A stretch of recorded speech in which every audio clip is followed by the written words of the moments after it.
Hi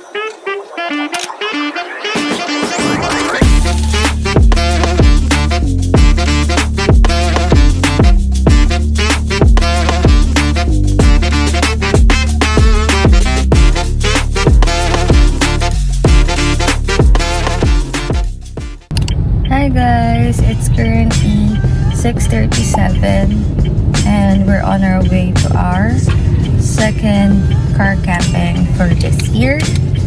Punta kami sa Calatagan. Sana bigyan kami ng magandang weather. Hi!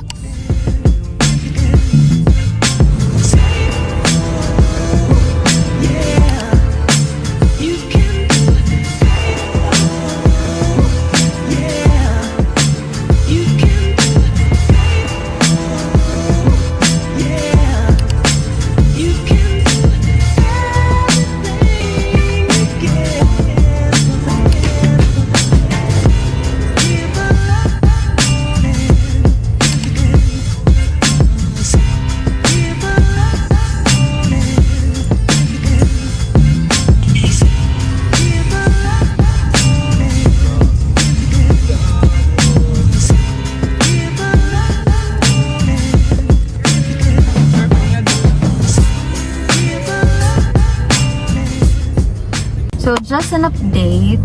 Malapit na kami sa Kaisip. So, 5 minutes away na lang kami. Nakita ko yung side 5 minutes away. And malapit na kami. Nag-CR lang kami kasi hindi na kinaya. Muntik lang hindi umabot. balikan namin kayo later. Pag nandun na kami sa beach. Bye!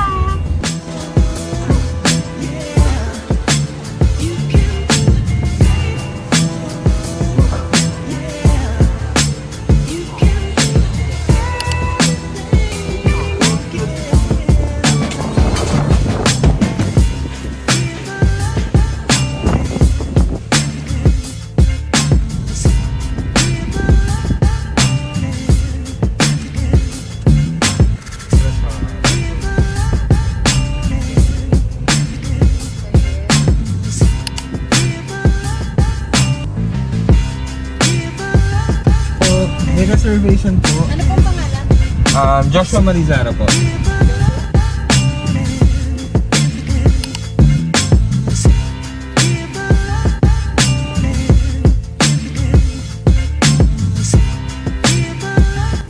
It's 4:27 in the afternoon and kakatapos lang namin kumain. Saka mag-set up. Maganda dito pero yung pagsiset up nakakapagod. Kasi ang lakas ng hangin. So, we advise na if pupunta kayo dito, check nyo muna yung weather, kung hindi masyadong windy. Pero kung hindi naman yun issue with you guys, then so be it. So, itutur namin kayo or ipapakita namin sa inyo kung paano namin sinet up. Lahat ng to. Actually, mas madami siyang ginawa. Konti lang yung ginawa ko. Pero nagluto ako, ha? Nagluto ako, guys. So, yun. Papakita namin sa inyo.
day 2 here sa Taisip.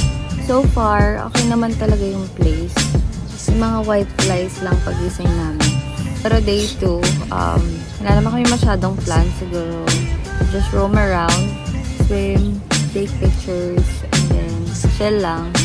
And super glad kasi wala na yung may ingay na katabi namin. So, mas peaceful na siya. So, and then you guys would be camping. Consider it sa mga campers. Kasi sana kung may nire-respect nila yung quiet time. Kaso like 10 p.m. onwards, hindi pa rin nila. Baka siguro kaya may mga nasasapak sa akin. Pero hindi kami, mali yun. hindi kami pro doon.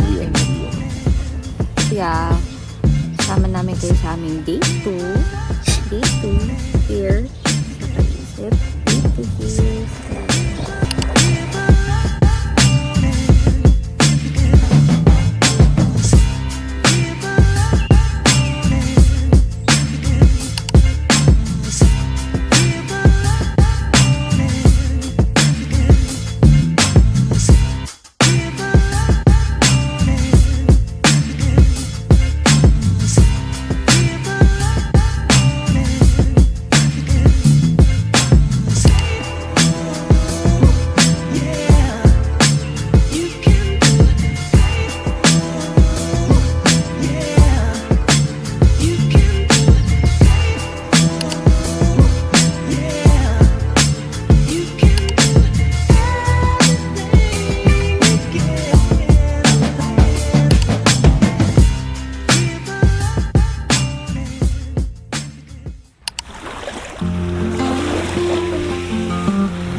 Hi guys!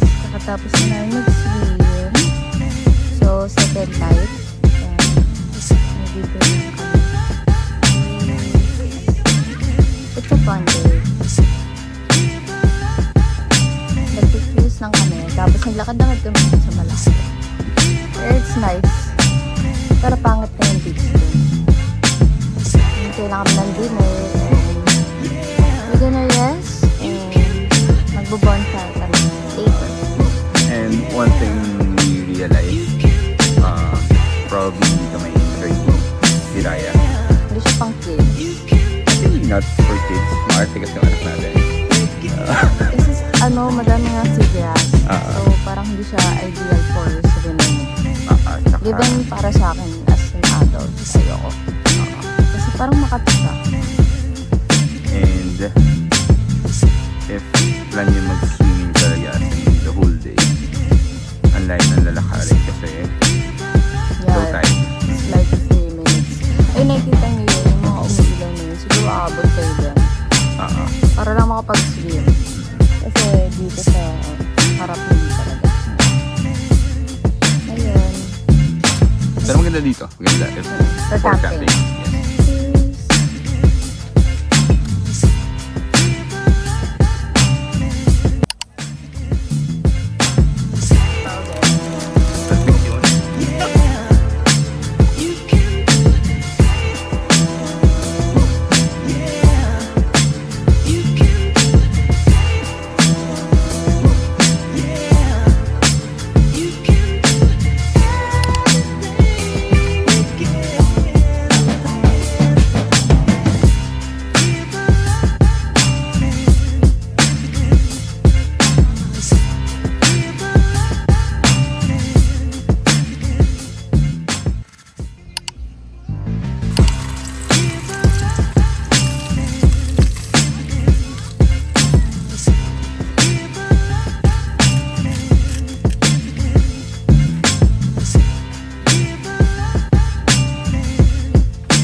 dito, just wanna set your expectation guys na ang dami talagang insekto, mapalanggam yan or apis na ewan ko, basta color white. Lalagay na lang din namin here sa video. So yeah, the place is nice. Nakakasad, ang dami insekto. But I think it's normal sa camping site. But if you have kids, I don't recommend going here.